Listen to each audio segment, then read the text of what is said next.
নমস্কাৰ, মই অতুল ভূঞা। আপোনালোকে চাবলৈ আৰম্ভ কৰিছে সত্যৰ এটা নতুন অধ্যায়। আজি আমি ক'বলৈ বিচাৰিছোঁ ৰাজ্যৰ ৰাজনীতিৰ বিষয়ে, বিশেষকৈ মুখ্যমন্ত্ৰী ডক্টৰ হিমন্ত বিশ্ব শৰ্মাৰ শেহতীয়া কাম কাজৰ ওপৰত। ডক্টৰ হিমন্ত বিশ্ব শৰ্মাৰ নেতৃত্বাধীন চৰকাৰখনে শেহতীয়াভাৱে এনে কিছুমান কাম হাতত ল'বলৈ লৈছে যিবোৰে বিপাঙত পেলাইছে কংগ্ৰেছক। কংগ্ৰেছৰ ভোট বেংকত প্ৰচণ্ড আঘাত হানিবলৈ গৈ আছে মুখ্যমন্ত্ৰী হিমন্ত বিশ্ব শৰ্মাৰ নীতিয়ে। আমি বহু দূৰলৈ নাযাওঁ। শৰৎ সিংহ, গোলাপ বৰবৰা, হিতেশ্বৰ শইকীয়া, প্ৰফুল্ল কুমাৰ মহন্ত, তৰুণ গগৈ, সৰ্বানন্দ সোণোৱাল, এই মুখ্যমন্ত্ৰীসকলৰ কাৰ্যকাল আমি দেখিছিলোঁ। এই কোনো এজন মুখ্যমন্ত্ৰীয়ে নকৰিবলগীয়া কাম, কৰিব নোৱাৰা কাম এইবাৰ কৰিবলৈ গৈ আছে হিমন্ত বিশ্ব শৰ্মাৰ নেতৃত্বাধীন চৰকাৰখনে। বিশেষকৈ মুখ্যমন্ত্ৰী হিমন্ত বিশ্ব শৰ্মাই এনে কেতবোৰ সিদ্ধান্ত ল'বলৈ গৈ আছে যিবোৰ সিদ্ধান্তই অসমীয়া জাতিক সুৰক্ষিত কৰিবলৈ চেষ্টা চলাব। অদূৰ ভৱিষ্যতে অসমীয়া জাতি বা খিলঞ্জীয়সকল সুৰক্ষিত হ'ব। ইয়াক লৈ আচলতে বিৱৰ্তবোধ কৰিছে কংগ্ৰেছে। ইয়াৰ পূৰ্বে সমষ্টি পুনৰ নিৰ্ধাৰণৰ প্ৰক্ৰিয়াটো চোৱা যাওক। সমষ্টি পুনৰ নিৰ্ধাৰণৰ প্ৰক্ৰিয়াটোৰ সৈতে মন্ত্ৰী অশোক সিংহল জড়িত আছিল বুলি অভিযোগ উত্থাপন হৈছিল। বাৰে বাৰে কংগ্ৰেছ জাতীয় পৰিষদৰ ফালৰ পৰা কোৱা হৈছিল, ৰাইজৰ দলৰ ফালৰ পৰা কোৱা হৈছিল, অশোক সিংহলৰ দৰে এজন বনিয়াই সমষ্টি পুনৰ নিৰ্ধাৰণৰ বাবে কি কৰিব। কিন্তু মুখ্যমন্ত্ৰী হিমন্ত বিশ্ব শৰ্মাৰ পৰামৰ্শৰ মৰ্মে অশোক সিংহলৰ নেতৃত্বত এনেধৰণৰ এক প্ৰতিবেদন আচলতে দিয়া হৈছিল, যি প্ৰতিবেদনৰ ভিত্তিত নিৰ্বাচনী আয়োগে সমষ্টিৰ পুনৰ নিৰ্ধাৰণ কৰি খিলঞ্জীয়ৰ স্বাৰ্থ সুৰক্ষিত কৰিলে। অসমৰ 126টা সমষ্টিত লাহে লাহে মুছলমানৰ দপদপনি আৰম্ভ হৈছিল, মিয়াৰ দপদপনি আৰম্ভ হৈছিল। কেৱল নামনি অসমৰ সমষ্টিয়েই নহয়, নগাঁও, মৰিগাঁও আদিৰ লগতে শোণিতপুৰ জিলাকে ধৰি অন্যান্য অঞ্চল, দৰঙত লাহে লাহে এই মুছলমান তথা মিয়াৰ আগ্ৰাসন স্বৰূপ বৃদ্ধি পাইছিল যে একোটা সমষ্টিত একোজন বিধায়ক নিৰ্বাচিত হ'বলৈ হ'লে এই মিয়া বা এই মুছলমানসকলে নিৰ্ণায়ক ভূমিকা গ্ৰহণ কৰিবলগীয়া পৰিৱেশ পৰিস্থিতিৰ সৃষ্টি হৈছিল। কিন্তু সমষ্টি পুনৰ নিৰ্ধাৰণৰ পিছত এনে পৰিৱেশৰ সৃষ্টি কৰা হ'ল যে মিয়াৰ দখলত থকা সমষ্টিৰ সংখ্যা খুব বেছি 25টা, অৰ্থাৎ 101টা সমষ্টি খিলঞ্জীয়াৰ দখলত থাকিল। ইয়াক ভাল পোৱা নাছিল জাতীয় পৰিষদ, ৰাইজৰ দল, AIDF, কংগ্ৰেছ আদিয়ে। কিন্তু এই দলকেইটাই মূলতঃ মিয়াৰ ৰাজনীতিক লৈ পেলাই নিৰ্বাচন খেলি থাকে। বিগত সময়ছোৱাত বানপানীৰ সময়ছোৱাত আমি দেখা পাইছিলোঁ অখিল গগৈয়ে উজনি অসমত বান সাহায্য দিয়াৰ পৰিৱৰ্তে ধুবুৰীত মিয়াৰ মাজলৈ গৈ বান সাহায্য দিছিল। মিয়াৰ মাজলৈ গৈ বান সাহায্য দিয়ক, তাত ক'বলগীয়া আপত্তি নাই। মূলতঃ এইবোৰে প্ৰতিপন্ন কৰিছিল যে তেওঁলোকে মিয়াক লৈ ৰাজনীতি। বিজেপি এটা সৰ্বভাৰতীয় ৰাজনৈতিক দল। হিমন্ত বিশ্ব শৰ্মা কোনো আঞ্চলিক দলৰ নেতা নহয়। হিমন্ত বিশ্ব শৰ্মা এটা সৰ্বভাৰতীয় ৰাজনৈতিক দলৰ মুখ্যমন্ত্ৰী। তৎসত্বেও হিমন্ত বিশ্ব শৰ্মাৰ নেতৃত্বত এই চৰকাৰখনে খিলঞ্জীয়ৰ স্বাৰ্থত যিবোৰ কাম কৰিছে তাক বিৰোধীয়ে সমালোচনা কৰিব লাগে বাবেই কৰিছে। সৰ্বসাধাৰণে কিন্তু সমগ্ৰ বিষয়টোক ভিন্ন দৃষ্টিৰে চাইছে। এইবাৰ আহিলোঁ বিপ্লৱ শৰ্মাৰ প্ৰতিবেদন। বিপ্লৱ শৰ্মাৰ প্ৰতিবেদন ইমান দিনা কাৰ্যকৰী কৰা হোৱা নাছিল। ইয়াৰ বাবে চৰকাৰক বাৰে বাৰে দোষাৰোপ কৰা হৈছিল। কোৱা হৈছিল এই প্ৰতিবেদন দিল্লীলৈ প্ৰেৰণ কৰা নাই। আচলতে প্ৰতিবেদনখন দিল্লীলৈ প্ৰেৰণ কৰা নাছিল। ইয়াৰ উত্তৰ কোনেও বুজা নাছিল। কিন্তু দেখা গৈছিল এই প্ৰতিবেদনৰ অধিকাংশ কাম ৰাজ্য চৰকাৰে নিজাববীয়াকৈ কৰিব পাৰে। গতিকে দিল্লীলৈ প্ৰতিবেদন প্ৰেৰণ কৰাৰ প্ৰয়োজনীয়তা কি? এতিয়া হিমন্ত বিশ্ব শৰ্মাই অসমীয়াৰ সংজ্ঞা নিৰূপণ কৰিছে। খিলঞ্জীয় কোন? অসম চুক্তিৰ 6 নম্বৰ দফাত খিলঞ্জীয়ৰ স্বাৰ্থ সুৰক্ষিত কৰিবলৈ কৈছিল, কিন্তু খিলঞ্জীয়ৰ সংজ্ঞা কোনেও বিচাৰি পোৱা নাছিল। ইয়াক লৈ বিভিন্ন সভা সমিতি অনুষ্ঠিত হৈছিল।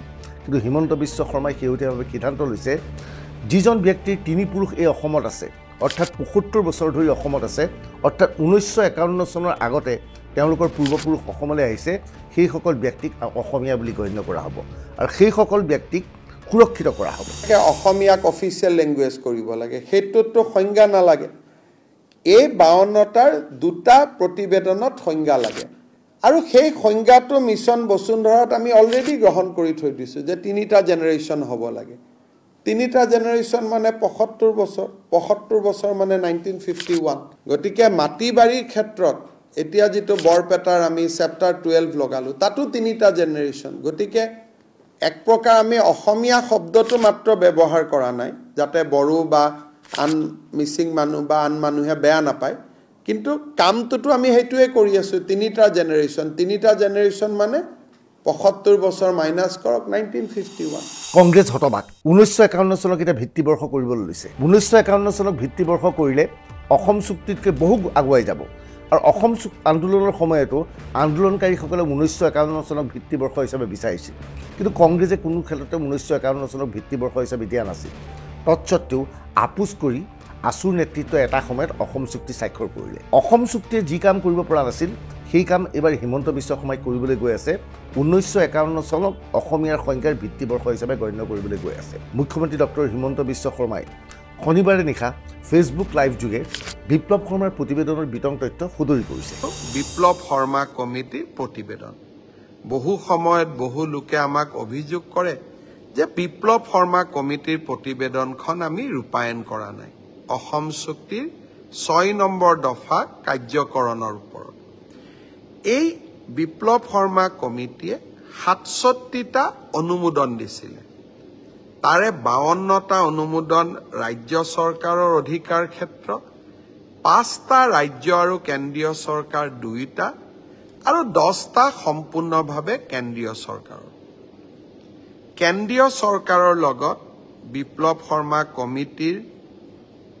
ইমপ্লিমেন্টেশ্যনৰ বাবে মই নিজে কথা পাতিম তাৰ আগতে আমি সিদ্ধান্ত ললো যে বিপ্লৱ শৰ্মা কমিটিখনৰ আমি 52টা অনুমোদন অহা বহাগ বিহুৰ আগতে আমি ৰূপায়ণ কৰিম ছাত্ৰ সন্থাক আমি বিশ্বাসত লম বৰাক উপত্যকা আৰু ষষ্ঠ অনুসূচীৰ অঞ্চলসমূহত ৰাইজৰ লগত কথা নপতাকৈ আমি কোনো সিদ্ধান্ত নলওঁ কাৰণ এই ৰিকমেণ্ডেশ্যনসমূহত ভাষাৰ কথা জড়িত হৈ আছে language is always a sensitive issue গতিকে আমি বৰাক উপত্যকা আৰু 6 শিডিউলত আমি সাৱধানতাৰে খোজ কাঢ়িম বাকি সকলো অঞ্চলতে এই অনুমোদনসমূহ আমি ৰূপায়ণ কৰিম কংগ্ৰেছ হতবাক কংগ্ৰেছে ভালকৈ জানে 1951 চনত অসমীয়াৰ ভিত্তিবৰ্ষ হিচাপে লৈ যদিহে আসন সংৰক্ষণ কৰা হয়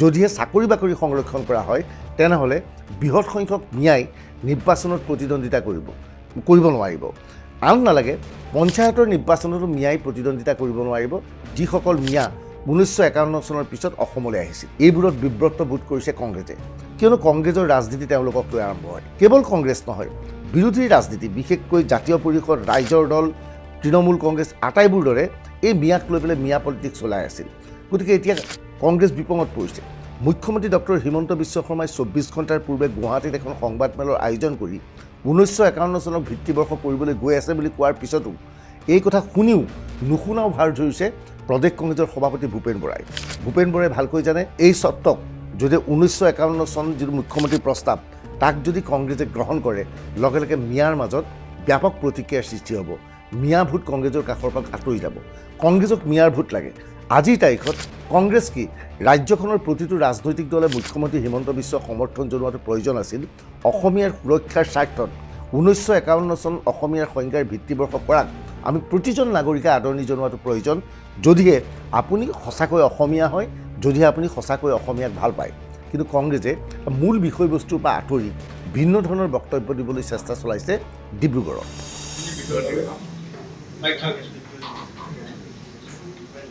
যোৱা লখিমপুৰৰ যি কেবিনেট বৈঠক হৈছিলে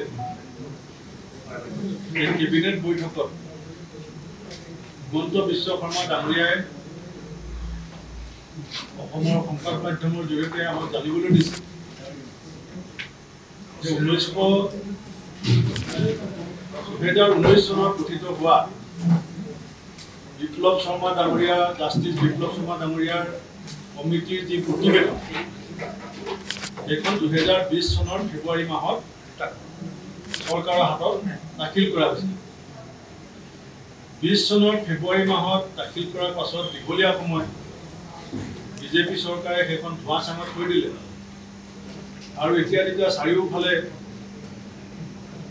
বিভিন্ন ধৰণৰ ৰাজনৈতিক হিচাপ আমি কংগ্ৰেছ দলে অহনিশে কৈ আহিছিল যে প্ৰতিবেদনখনৰ ওপৰত আলোচনা হ'ব লাগে বিভিন্ন জাতীয় সংগঠনে কৈ আহিছিলে আলফাই কৈ আছিলে আৰু এতিয়া ৰাজনৈতিক হেঁচা আৰু অন্য যদি পৰিয়ালৰ ব্যাপক দুৰ্নীতিৰ কথাটো যিধৰণে অসমত শিপাবলৈ আৰম্ভ কৰিছে তেনেকুৱা এটা পৰিস্থিতিত হঠাৎ 4 বছৰ মূৰত বিপ্লৱ শৰ্মা ডাঙৰীয়াৰ প্ৰতিবেদনৰ 57টা দফা তেখেতসকলে অনুমোদন জনাইছে বুলি ঘোষণা কৰিছে এতিয়ালৈকে আমি গম নাপাওঁ যে কোন 10টা দফা বাদ দিয়া হৈছে আৰু এইটো আমি সকলোৱে জানো যে বিপ্লৱ শৰ্মা ডাঙৰীয়াৰ কমিটিখন কেন্দ্ৰীয় চৰকাৰে বনাই দিছিলে আৰু এই ক্ষেত্ৰত যেতিয়ালৈকে কেন্দ্ৰীয় চৰকাৰে দায়িত্ব সহকাৰে গুৰুত্ব সহকাৰে কেবিনেটত বিষয়টো আলোচনা নকৰি কাৰ্যকৰী ব্যৱস্থাৰ ক্ষেত্ৰত আগভাগ নলয় এতিয়ালৈকে অসম কেবিনেটে কি কৰিছে সেই কথাটোৰ পৰা অসমৰ কিবা লাভ হ'ব বুলি আমি বিবেচনা নকৰোঁ। কংগ্ৰেছৰ হাতত এটাই অস্ত্ৰ আছে। কংগ্ৰেছৰ সেই অস্ত্ৰটো হৈছে কা। বাৰে বাৰে কংগ্ৰেছে নাগৰিকত্ব সংশোধনী আইনৰ বিৰুদ্ধে মাত মাতি থাকে। ইতিমধ্যে নাগৰিকত্ব সংশোধনী আইন প্ৰণয়ন কৰা হ'ল। কাক লৈ ৰাজ্যত আন্দোলন হৈছিল। এই আন্দোলনত গুৱাহাটীত কেনেকৈ মিয়াসকল জঁপিয়াই পৰিছিল সেই কথা আমি জানো। থলুৱাৰ পৰিৱৰ্তে ব্যাপক হাৰত মিয়াই ইয়াৰ বিৰুদ্ধে প্ৰতিবাদ কৰিছিল, কিয়নো বঙালী হিন্দু অহাৰ লগে লগে মিয়াসকল বিপাঙত পৰিব বুলি আশংকা প্ৰকাশ কৰিছিল। এনেধৰণৰ ধাৰণা কোৱা হৈছিল যে কাহ অনাৰ পিছত লাখ লাখ বঙালী হিন্দু আহি অসমত প্ৰৱেশ কৰিব। কিন্তু কাহ আইন প্ৰণয়ন হোৱাৰ পিছত এই পৰ্যন্ত কেৱল 3জন বা 4জন লোকেহে নাগৰিকত্ব বিচাৰি আবেদন কৰিছে। ইয়াৰ লগে লগে স্পষ্ট হৈছে বিৰোধীৰ অভিযোগ সম্পূৰ্ণ মিছা আছিল। তৎসত্ত্বেও প্ৰদেশ কংগ্ৰেছৰ সভাপতি ভূপেন বৰাই অসম চুক্তিৰ 6 নম্বৰ দফা কাৰ্যকৰী কৰিব ওলোৱা সময়তেই 1951 চনক চৰকাৰে ভিত্তিবৰ্ষ কৰিব ওলোৱা সময়তেই হঠাৎ কাৰ প্ৰসংগ উত্থাপন কৰি ইছ্যু ডাইভাৰ্ট কৰিবলৈ চেষ্টা চলাইছে। লগতে আমি এইটো কথা নিশ্চয় ক'ব লাগিব যে কাখন আৰু অসম চুক্তিৰ 6 নং দফা পৰস্পৰ বিৰোধী। কাৰণ 6 নং দফাই আমাৰ খিলঞ্জীয়াৰ সামাজিক সাংস্কৃতিক সুৰক্ষাৰ কথা কোৱা হৈছে, ভূমিৰ অধিকাৰৰ কথা কোৱা হৈছে, 80% পৰা 100%লৈকে জব ৰিজাৰ্ভেশ্যনৰ কথা কোৱা হৈছে। এই কথাবিলাকৰ ক্ষেত্ৰত কাখন এটা সাংঘাতিক প্ৰত্যাহ্বান। কিন্তু মুখ্যমন্ত্ৰী ডাঙৰীয়া সেই কথাটো ব্যাখ্যা কৰাৰ পৰা বিৰত আছে। কংগ্ৰেছৰ হাতত এতিয়া অস্ত্ৰ নাই। 1951 চনক ভিত্তিবৰ্ষ কৰি ল'লে কংগ্ৰেছে ইয়াৰ যদিহে বিৰোধিতা কৰে তেনেহ'লে মূল সুঁতিৰ অসমীয়া কংগ্ৰেছৰ কাষৰ পৰা আঁতৰি যাব। গতিকে কংগ্ৰেছে কাৰ প্ৰসংগ উত্থাপন কৰি মূল সুঁতিৰ অসমীয়াক আকৰ্ষিত কৰিবলৈ চেষ্টা চলাইছে। কিন্তু আজিৰ তাৰিখত কংগ্ৰেছে কিয় অসমীয়াৰ ভিত্তিবৰ্ষ 1951 চনক স্বাগতম জনোৱা নাই? স্বাগতম নোজনোৱাৰ একমাত্ৰ কাৰণ ইয়াৰ ফলত মিয়াসকল ক্ষতিগ্ৰস্ত হ'ব। ইয়াৰ লগে লগে 6 জনগোষ্ঠীৰ ৰাজনীতিকৰণৰ প্ৰসংগ উত্থাপন হৈছে।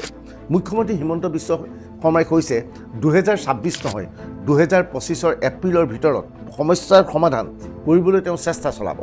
বিপ্লৱ শৰ্মাৰ প্ৰতিবেদনৰ অধিকাংশ অনুমোদন কাৰ্যকৰী কৰিবলৈ চেষ্টা চলাব। মুখ্যমন্ত্ৰীয়ে ইতিমধ্যে কৈছে 6 জনগোষ্ঠীৰ জনজাতিকৰণৰ ক্ষেত্ৰত কংগ্ৰেছৰ কাৰ্যকালত এটা প্ৰস্তাৱ লোৱা হৈছিল। বিধানসভাৰ মজিয়াত কংগ্ৰেছে প্ৰস্তাৱ লৈ কৈছিল যে নতুনকৈ 6 জনগোষ্ঠীক জনজাতিকৰণ কৰাৰ সময়ত পুৰণা জনজাতি যাতে ক্ষতিগ্ৰস্ত নহয় সেইটো চাব লাগিব।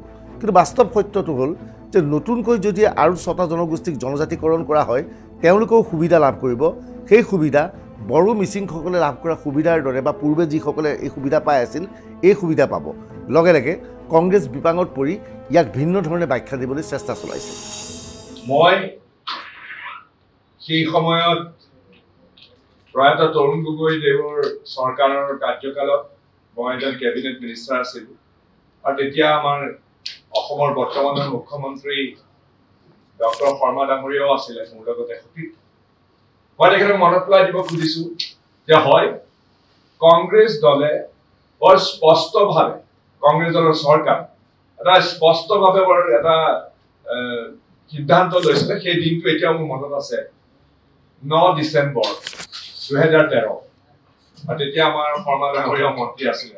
অৱশ্যে তেতিয়া তেওঁ আমাৰ তৰুণ গগৈদেউক পিছফালৰ পৰা ডেগাৰমৰাৰ যিটো বগৰাই পেলাই নিজে মুখ্যমন্ত্ৰী হোৱাৰ কুচকাৱাজ ইতিমধ্যে আৰম্ভ কৰি দিছিলে 2013 চনত।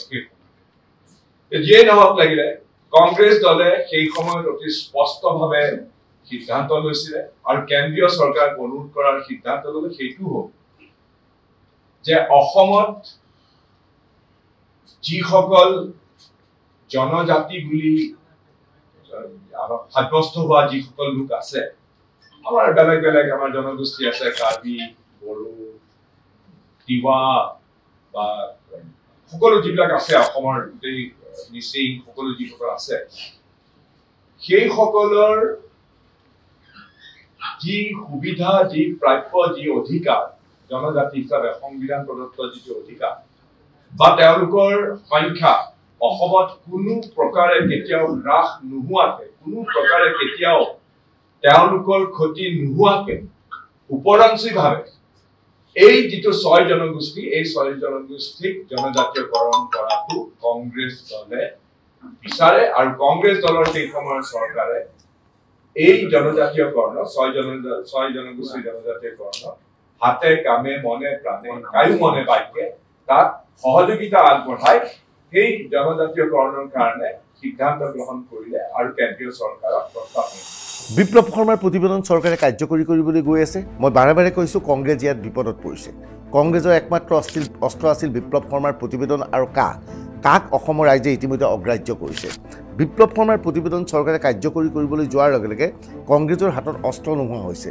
আজি প্ৰদেশ কংগ্ৰেছৰ নেতৃত্বই ইয়াৰ বিষয়ে কোনো উত্তৰ দিব নোৱাৰি মাত্ৰ কৈছে ইমান দিন কিয় এই প্ৰতিবেদন কাৰ্যকৰী কৰা হোৱা নাছিল।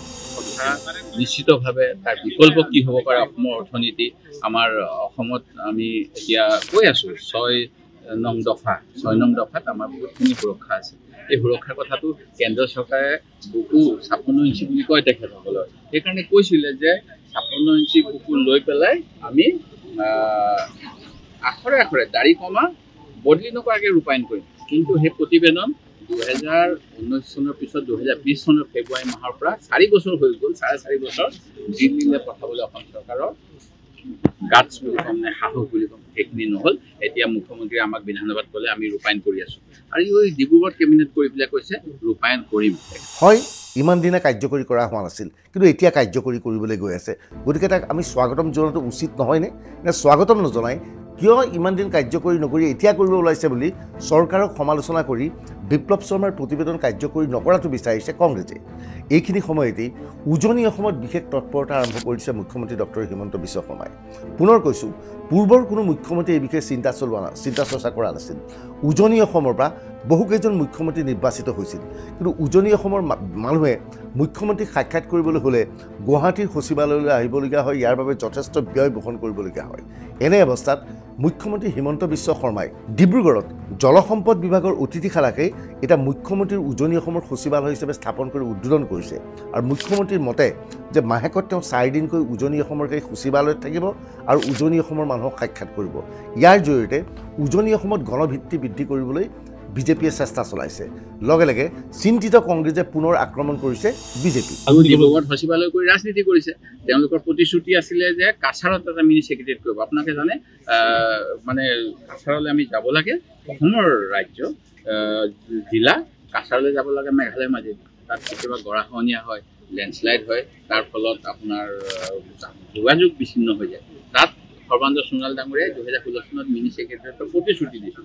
আজি 8 বছৰ ধৰি এই মিনি ছেক্ৰেটেৰিয়েট হোৱা নাই। ইয়াত জলসম্পদ বিভাগৰ এটা ধুনীয়া 7 কোটি টকা দি বনোৱা 21,000 স্কোৱাৰ ফিটৰ ঘৰ এটা পৰি আছিল। মুখ্যমন্ত্ৰীক আমাৰ উজনি অসমত এটা আৱেগ দেখাব লাগে, কিবা দেখাব লাগে, সেইকাৰণে অসমৰ দ্বিতীয় ৰাজধানী বুলি কৈ পেলাই তেখেতে পিতা কাটি দিছে।